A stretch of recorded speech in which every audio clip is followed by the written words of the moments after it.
Welcome to Penrose Learning, where we make understanding easy. You start by saving any unsaved Excel files and closing non-essential apps so memory is free. Open Task Manager and end any hung Excel. EXE processes, this forces a clean restart. Once done, launch Excel in safe mode by holding Control while opening the app, which disables add-ins. Make sure to note which add-ins were active so you can re-enable them selectively later. This helps isolate extensions that cause hangs and speeds, troubleshooting without guessing.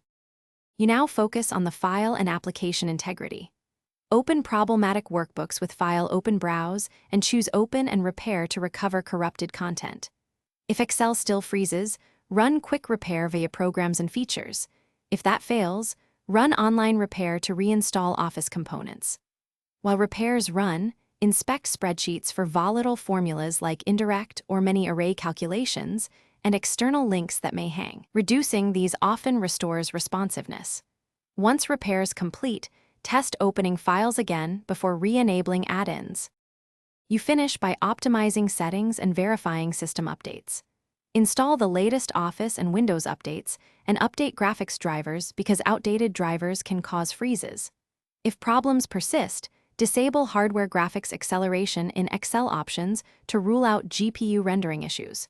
Make sure to test the workbook on another user profile or different PC. This separates environment problems from file corruption. If nothing helps, restore from a known good backup or recreate the workbook structure. One key tip: keep a copy and incremental backups while troubleshooting. Thanks for watching. If this was helpful, leave a like and consider subscribing. See you next time.